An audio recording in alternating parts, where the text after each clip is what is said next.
꿈틀거리는 지식 충전 본능이 깨어납니다. 여러분의 자유탐구 영역 김성환의 시사야.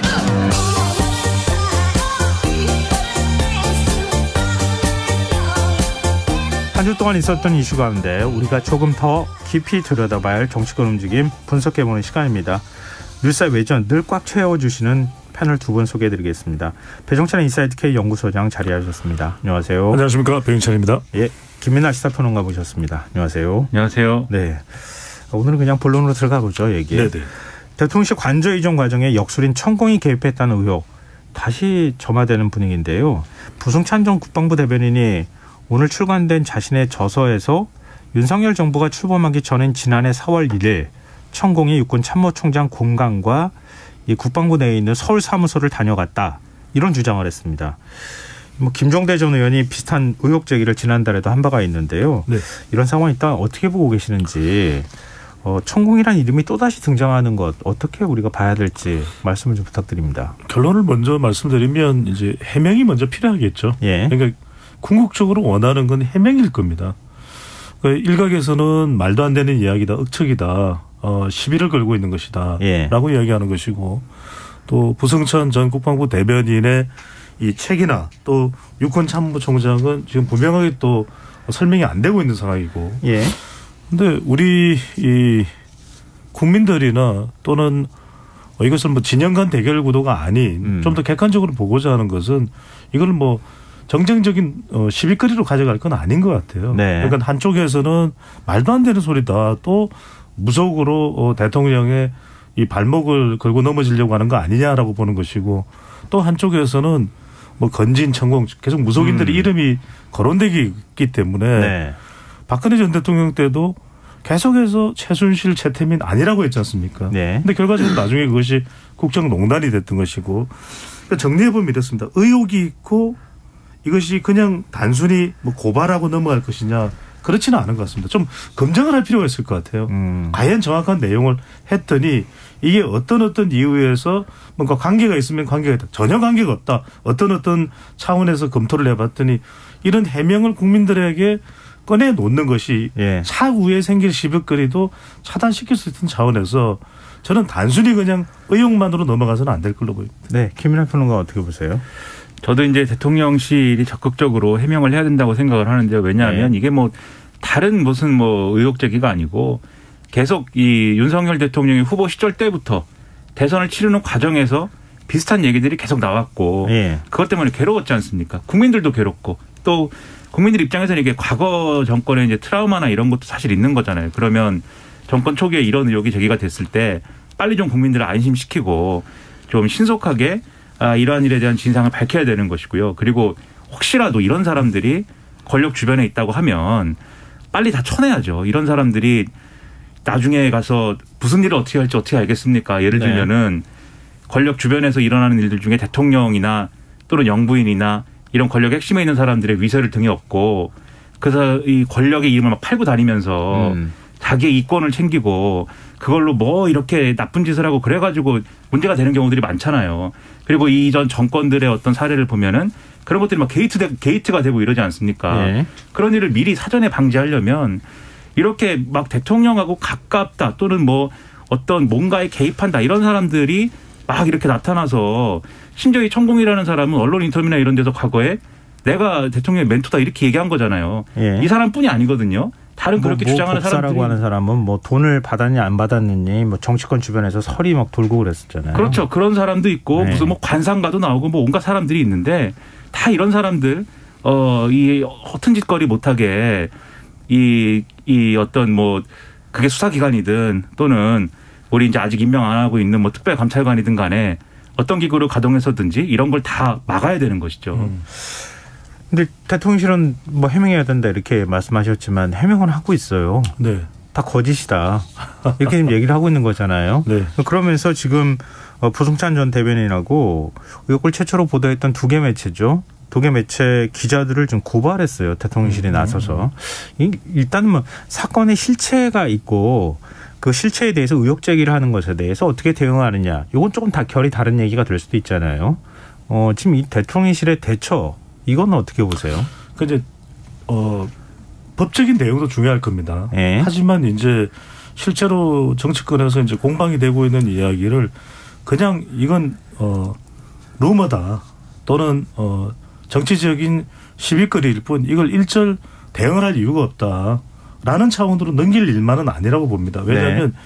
지금처럼 진영 간 대결 구도 속에서는 한 조사 결과도 있었잖아요. 왜냐하면 어떤 의혹에 대해서 실질적 진실이 가깝게 밝혀지더라도 그것에 대해서조차 납득을 못하는 그런 여론이 생기고 있는 것이 현실이거든요. 네. 그러니까 앞서 우리가 물론 이것도 이제 어떻게 판단하느냐 이제 들으시는 우리 청취자분들의 몫일 텐데 김의겸 의원이 이 더 탐사라고 하는 매체를 통해서 나왔던 이야기 기억나시지 않습니까? 네네. 청남동과 네. 관련된 부분.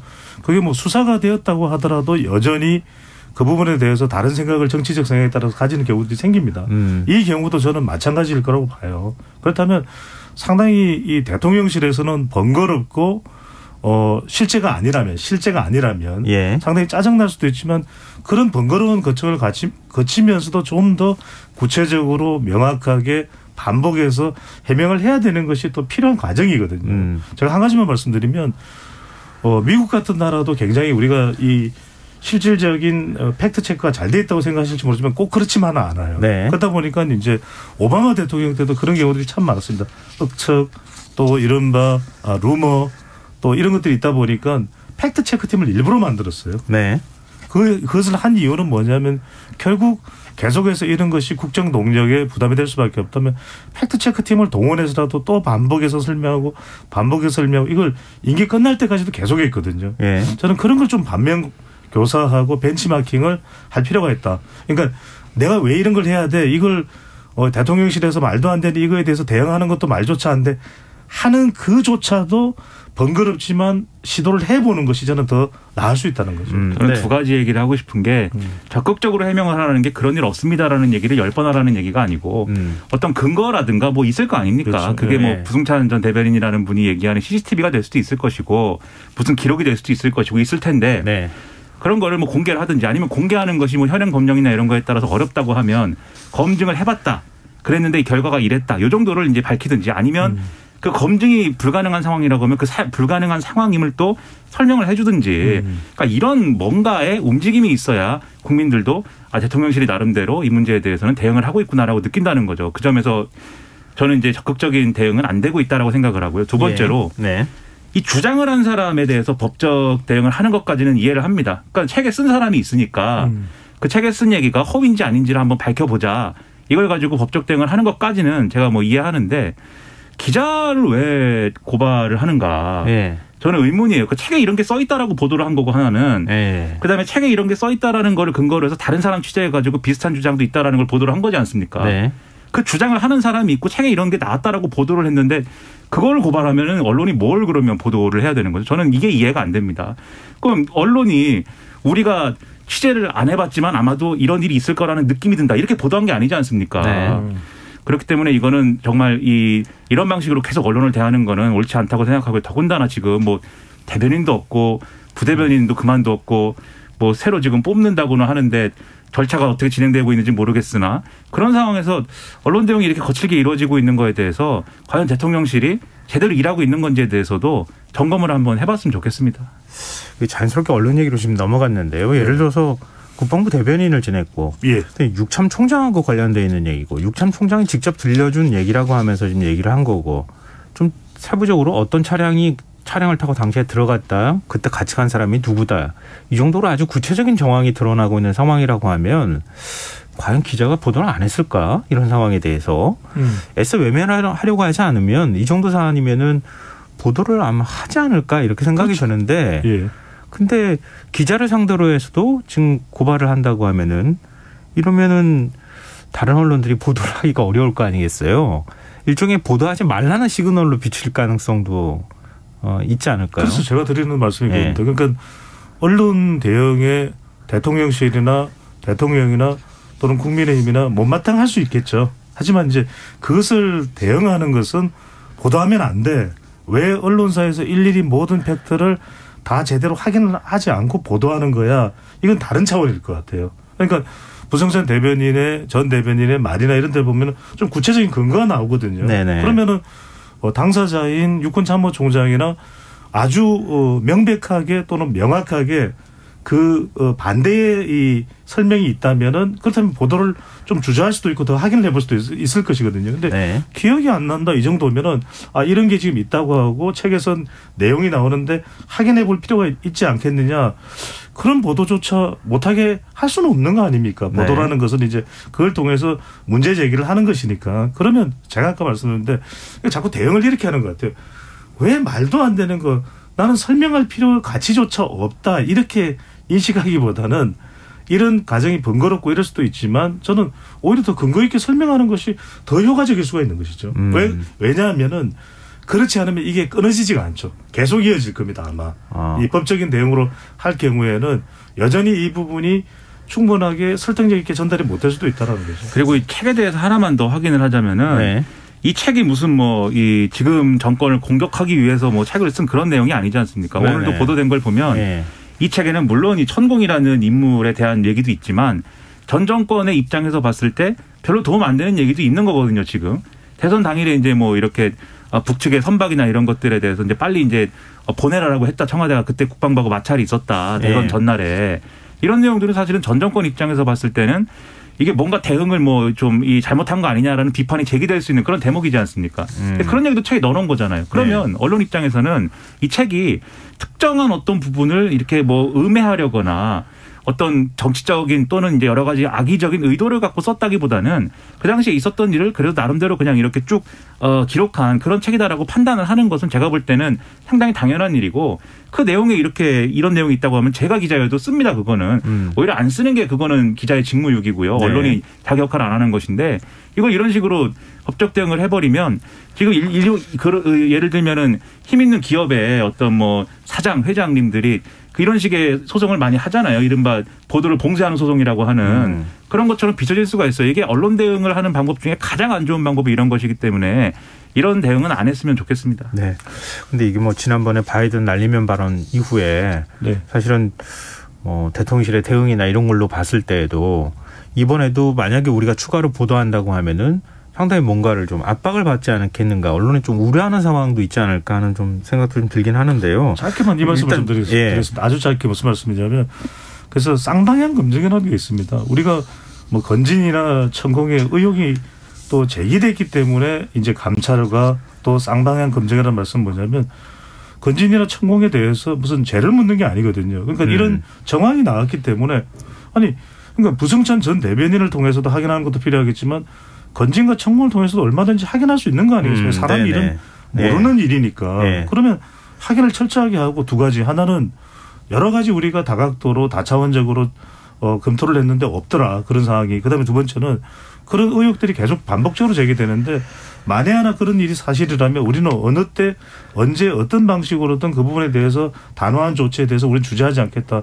그러면 국민들이 덜 우려스러워지고 덜 불안해지겠죠. 이제 두 분은 사건의 실체에 대해서 대통령실 자체적인 조사도 필요하고 또 거기에 대해서 좀 더 상세하게 해명할 필요가 있다 이렇게 말씀하셨는데 대통령실 밝힌 거 보면 전한 것을 전해 들었다 이 수준이다 이렇게 지금 입장을 밝힌 거에도 그렇게 지금 얘기가 나와 있거든요. 일종의 뭐랄까요? 전원 정도 수준에 불과하다. 이런 식으로 지금 대통령실이 대응하고 있어서 과연 그 단계까지 갈 수 있을지 이건 좀 봐야 될 것 같고요. 전원을 문제 삼는 건 법정에서 하는 것입니다. 왜 언론이 기본적으로 보도하는 거는 다 전원인데 그럼 언론 보도를 다 부정해야 되나요? 그 책이라는 게 들은 얘기도 당연히 쓸 수 있는 것인데 그 부승찬 전 대변인이 이 법정에 증거로 제출하는 그런 것도 아닌데 왜 그렇게 하는지 잘 모르겠습니다. 네, 일단 정치권 대응 얘기 요 사안과 관련해서는 짧게 얘기하고 그리고 넘어갔으면 좋겠는데요. 국민의힘에서는 이재명 사법 리스크를 물타기 하려는 시도로 지금 의혹을 키우고 있다 이렇게 얘기를 하고 있고 민주당은 CCTV를 공개하라 이렇게 얘기하는 것과 함께 천공을 국회 청문회 증인으로 채택해야 한다 이렇게 주장하고 있거든요. 이 정치적으로 조금 더 논란이 커질 가능성도 있어 보이는데 지금 정치권은 이 문제에 대해서 어떻게 풀어나갈 거라고 보세요? 이번엔 김민하 평론가부터 얘기하시죠. 이게 이재명 대표의 사법 리스크를 물타기 하려는 시도라면은 이미 이제 지난해 4월부터 이러한 음모가 진행이 되었다는 거 아닙니까? 그러면은 이 부승찬 전 대변인이라는 사람이 그때 이 상황을 예상을 하고 이러한 얘기를 아니, 없던 일을 만들어서 얘기하는 거라고 가정하면 또 뭐 그 얘기가 전혀 설득력 없는 얘기는 아니니까. 일부러 이런 얘기를 듣고 일부러 그것을 기록을 하고 일부러 이제 그 책을 내고 이게 제가 볼 때는 모든 사건이 자기들한테 불리한 사건이 일어나면 그것을 다 이재명 사법 리스크 물타기다. 그러면 국민들이 어떻게 생각하겠습니까? 말이 안 되는 얘기고요. 예. 이 사안이 불거진 거에 대해서 이제 예를 들면 합리적이지 않다거나 근거가 없다거나 뭐 이런 주장은 할 수 있어도 다 이재명 물타기면 어떡합니까? 이걸 정치를 어떻게 합니까? 제가 이런 반응은 안 했으면 좋겠고 예. 민주당의 경우에 당연히 이제 의혹이 제기됐기 때문에 당연히 이거를 문제 제기하고 따질 수 있습니다. 그게 이상한 건 아니에요. 야당이기 때문에. 예. 다만 민주당도 이 자체에 대한 검증을 정확하게 하는 거에 포인트를 뒀으면 좋겠습니다. 이걸 막 이게 확대를 해가지고 네. 뭐 여러 가지 뭐 천공 의혹부터 시작해가지고 모든 의혹을 막 이렇게 백화점식으로 나열하면서 이게 다 문제야 뭐 이렇게 가기보다는 정확하게 이 문제 제기해야 될 것에 대해서 정확히 짚어내는 것도 그것도 능력이거든요. 이번 사안에 대해서 조사합시다. 그렇죠. 이렇게 하면 되겠죠. 그렇죠. 그렇게 네. 대응하는 게 필요하다고 생각합니다. 네. 저는 이 말씀은 조금만 덧붙여서 드려야 될 것 같아요. 우리 시사야가 뭐 제가 출연해서 그런 건 아닙니다만 가장 균형감 있는 그런 방송인데 저는 이게 좀 구분돼야 된다. 왜냐하면은 예. 자꾸만 뭔가 어떤 다른 사안과 그 얼기설기 엮어버리는 거예요. 제발 예. 그러지 않았으면 좋겠어요. 예. 왜냐하면 모든 사안들은 차별화되어 있습니다. 왜 국민들의 이해 수준이 굉장히 높은데 그럴 이유가 없는 거죠. 두 번째는 저는 논리적으로 전개됐으면 좋겠어요. 왜냐하면 그러면은 무슨 뭐 문제가 생기고 의혹이 생기면 그것은 다 이재명 대표의 방탄이다. 이런 것도 저는 철저하게 국민회의에서 잘못 접근하고 있는 것이고 좀 이성을 찾았으면 좋겠고 또 하나는 또 마찬가지입니다. 또 더불어민주당에서는 또 국민의힘과 관련해서 뭐가 생기면 그것은 또 다 뭐다. 이렇게 서로 간에 그런 행태가 나오고 있거든요. 저는 네. 어느 한쪽을 여기서는 비난하고 싶지 않은데 다른 쪽을 그냥 어떤 사안이든 엮어버리려고 하는 건 절대 해서는 안 되는 태도다. 네, 알겠습니다. 다음 이슈로 가보죠. 국민의힘 전당대회 점점 뭐 열기가 뜨거워지는 상황인데요. 일단 후보자 등록이 마무리가 됐어요. 그래서 대진표가 이제 짜여졌다고 볼 수 있는데 예. 그래도 역시 뭐 관심사는 양강 후보한테 쏠리는 것 같아요. 김기현, 안철수 두 후보인데요. 근데 신경전은 점점 가열되고 있는 분위기예요. 안철수 후보는 대통령실에서 사실은 다시 또 입장을 고위 관계자 발로 지금 얘기를 했잖아요. 뭐 맥락상으로 보면 안철수는 윤심 후보가 아니다. 이렇게 얘기를 했단 말이에요.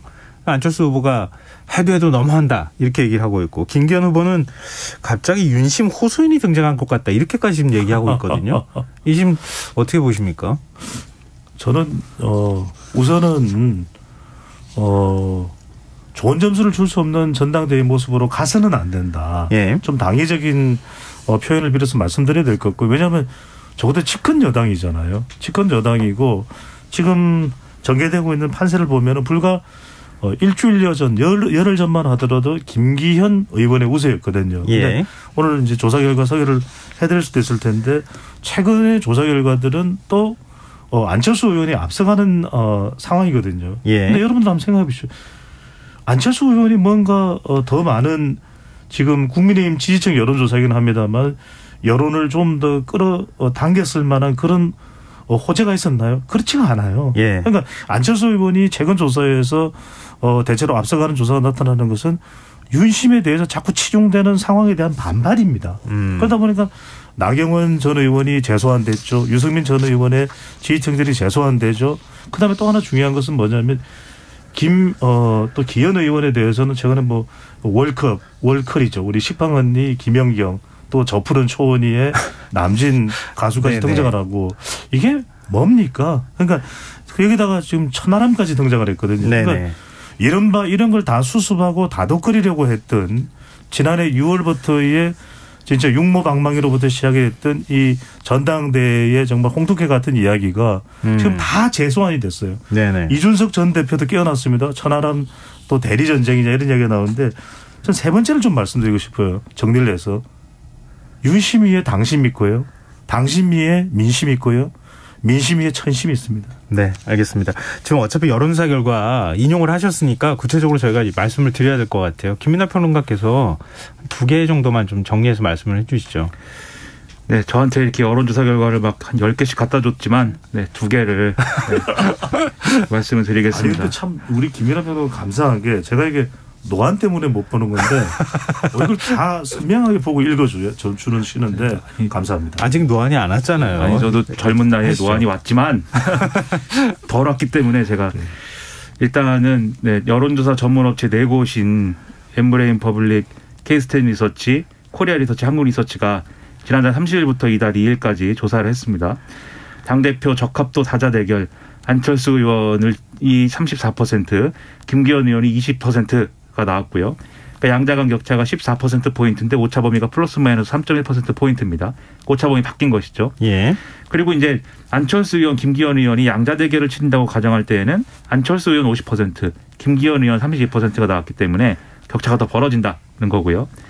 한국갤럽이 세계일보 의뢰로 지난달 26일부터 27일까지 이틀간 국민의힘 지지층 410명을 대상으로 이 조사한 결과를 보면은 양자간 가상 대결에서 안철수 의원은 60.5% 그리고 김기현 의원은 37.1%가 나옵니다. 그러면 네. 격차가 23.4%포인트인 건데 다자구도에서는 안철수 의원이 42.8%, 김기현 의원이 28.2%라는 거죠.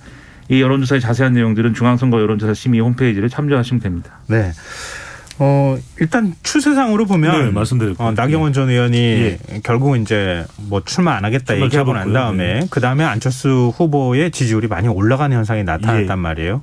근데 또 이번에는 당원 100%로 전당대회를 치르기 때문에 여론조사를 가지고 당원을 물론 국민의힘 지지자를 대상으로 해서 누구를 지지하느냐 이렇게 물어볼 수는 있겠지만 실제 당원 분포 이런 것까지 감안한다고 하면 이렇게까지 큰 격차는 벌어지지 않을 것이다.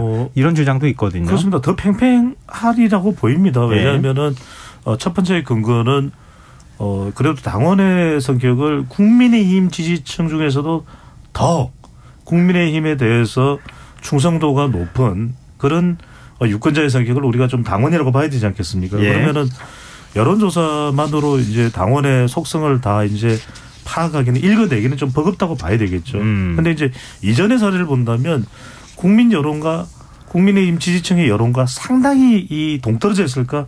그렇지만은 않을 것이다. 2021년 6월 11일에 전당대회 그 이전에 이제 직전에 실시됐던 국민 여론조사나 이런 걸 봐도 똑같지는 않습니다. 물론 그때 이제 여론조사는 이준석 또 당원은 나경원이긴 했지만 그래도 상당히 같은 흐름의 맥락 속에서 전개된다. 그렇다면 특히 이 중에서 MZ세대나 수도권이나 또 심지어는 PK도 그렇고 대체로 좀 윤심으로부터는 윤심을 업었다라고 하는 후보하고는 조금 거리를 두고 있다. 그런 여론이 최근에 이제 너무 후보들이 당연히 이 출마 함직한 후보들이 접어버렸지 않습니까? 그런 것까지도 영향을 미치는 지금 하여튼 국민의힘 지지층의 여론은 그렇게 전개되고 있다고 봐야 되겠죠. 뭐 말씀하신 걸 정리하자면 지금 여론조사 소개해드린 것하고는 조금 다를 수 있겠다. 좀 팽팽한 구도로 갈 가능성이 있다. 이렇게 전망을 해주셨고요. 다만 이제 추세상으로 보면은 좀 윤심에 대한 너무 지나치게 개입하려고 하는 문제라든가 이런 거에서 이른바 윤심팔이라고 보통 정치권에서 얘기하는데 그런 데 대한 거부감 정서가 조금 만들어졌을 수 있다. 이렇게 말씀해 주셨는데요. 김민하 평론가께서는 지금 막판에 출마 선언을 한 순천갑 당협위원장 천하람 위원장의 어떤 출마 이 이준석 전 대표와 함께 움직일 가능성이 매우 높기 때문에 어떤 변수로 작용할지 이게 지금 관심거리 아니겠습니까? 지금 말씀하신 내용과 함께 같이 묶어서 말씀해 주시면 좋겠어요. 그러니까 천하람 변호사는 이제 이준석 대표 입장에서는 이번 전당대회를 그냥 지나갈 수가 없는 입장입니다. 이준석 전 대표는. 왜냐하면은 전당대회를 앞두고 계속해서 당원 모집 캠페인을 한 거잖아요. 자기가 이제 밀려나는 과정에서 계속 입당 캠페인을 한 거지 않습니까? 그렇죠. 그러면 그게 이제 자기 정치적 실력인데 이준석 전 대표와 가까운 유권 어떤 이준석 전 대표를 지지하거나 혹은 뭔가 애정을 갖고 있는 사람들이 투표할 대상이 있어야 자기 실력을 확인할 수가 있는 거거든요. 근데 유승민 전 의원이 불출마하면서 그게 어려워졌다고 봤는데 그러니까 천하람 변호사 나온 거지 않습니까? 근데 냉정히 얘기하면 유승민 전 의원 지지층하고 이준석 전 대표 지지층이 완전히 같지는 않을 수도 있어요. 근데 오히려 천하람 변호사가 나오면서 이준석 전 대표 입장에서는 훨씬 더 자기 실력대로 지금 시험 칠 수 있는 그런 환경이 만들어진 거기 때문에 이번에 쭉 이제 이준석계가 팀 짜서 나온 거지 않습니까? 이 천하람 변호사 그다음에 허은하 의원, 김용태, 그다음 김용태 전 최고, 예. 그다음에 이기인 그렇죠. 후보 이렇게 해가지고 청년 후보요. 그렇죠. 예. 이게 얼마나 작동할지를 보는 게 이제 지금 상당히 관건인데. 예. 일단 컷오프는 통과를 하겠죠. 어쨌든 조직된 어떤 그런 표심이 어쨌든 컷오프는 통과할 것이다. 어느 정도 움직일 테니까. 예. 그러나 김기현, 안철수, 양강구도 자체를 흔드는 변수까지는 저는 안 될 거라고 보는데, 그러니까 천하람 변호사가 결선 진출하거나 이런 것들은 지금 국면에서 어렵다고 보지만, 다만 이런 효과는 있을 수가 있습니다. 앞으로 김기현 의원하고 안철수 의원이 변수를 어떻게 다루느냐에 따라서 양쪽 중 누군가에게 유리해질 수 있는 게, 예를 들면 김기현 의원한테 유리해진다라고 하는 것은 이준석계들이 갑자기 나타났기 때문에 예. 어느 정도 잊어버리고 있던, 그래서 나경원 전 의원을 다루는 방식에 대해서 너무한 거 아니야라고 하던 사람들이 상기가 되니까, 이준석 전 대표 시절이 상기가 되니까 뭉칠 수 있는 계기가 될 수도 있을 것이고요.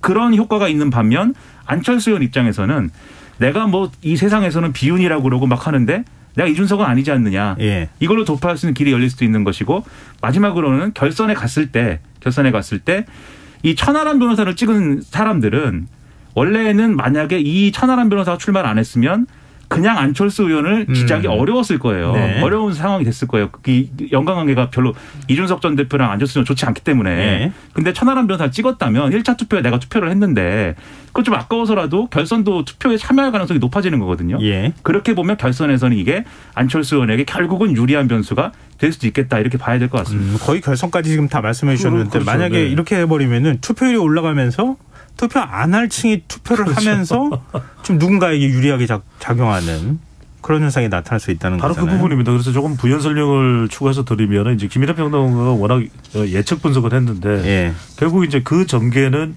결선 투표까지 간다는 건 적어도 이제 컷오프는 통과하고 다자 대결 구도까지는 올라가서 결선 투표 직전까지는 이 천하람 바람이 그래도 유지된다는 이야기인 것입니다. 네. 그게 왜 그러냐면은 결국은 지금 이번 전당대회에서 이변으로 불릴 수 있는 표심 구간은 MZ세대일 겁니다. 예. 그리고 또 수도권일 겁니다.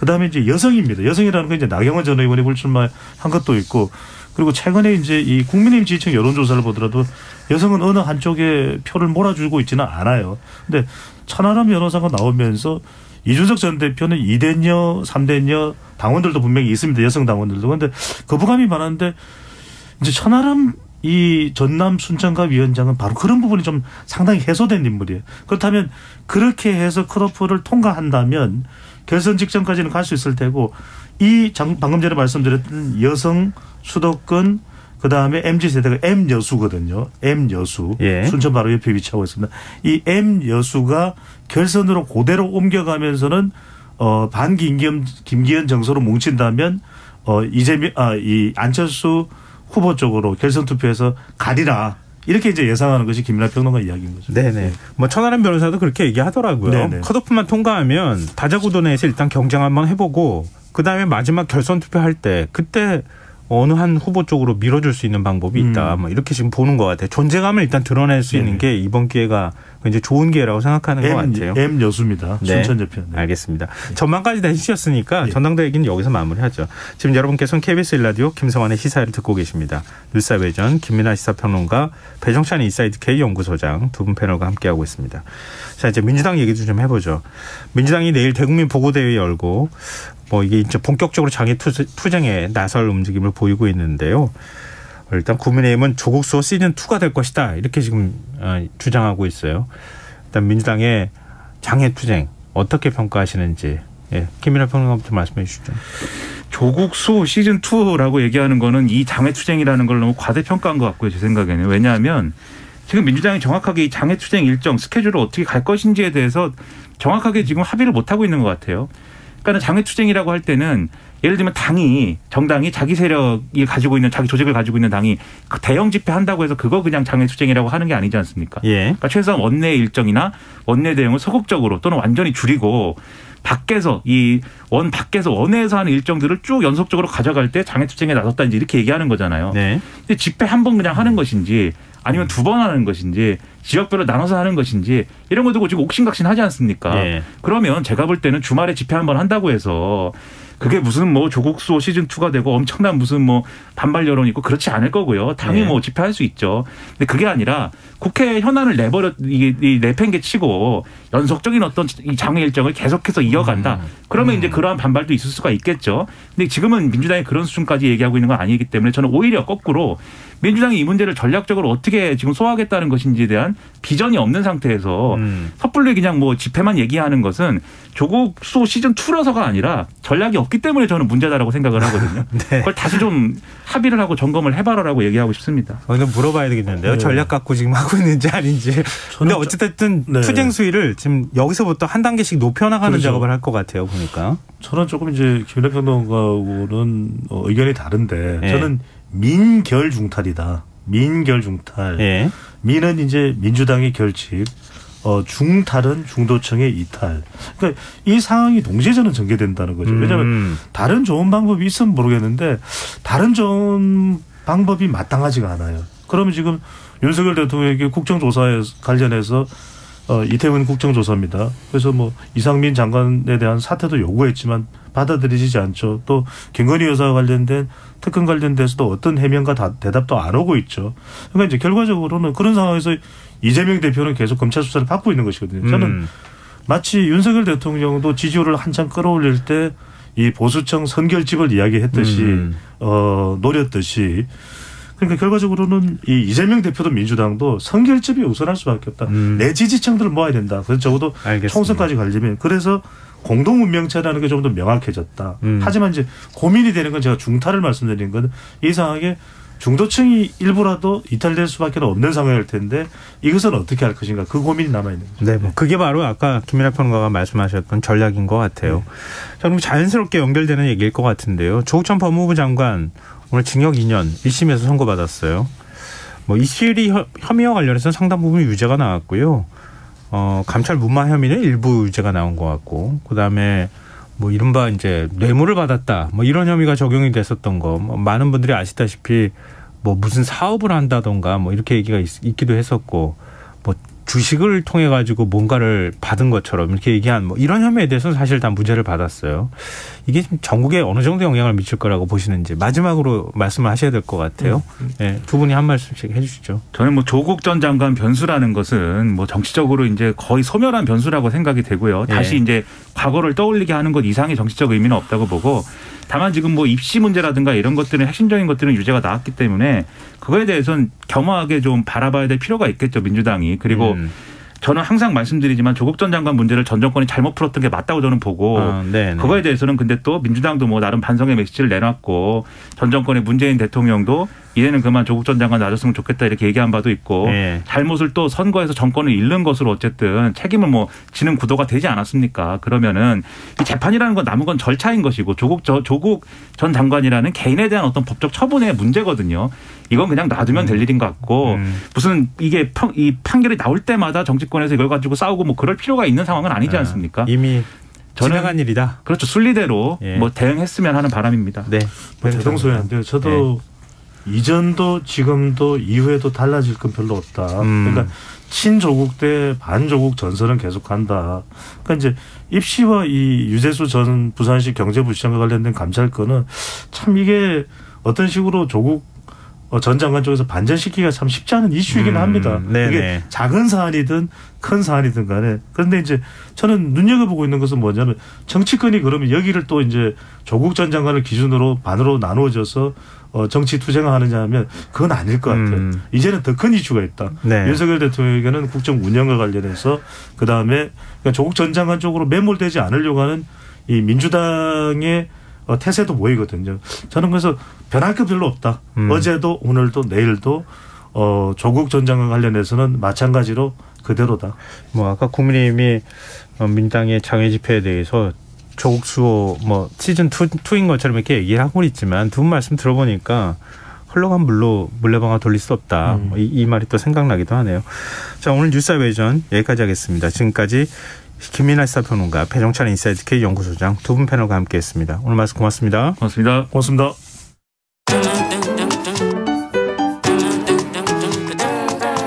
일일 시사권장량 채워가세요.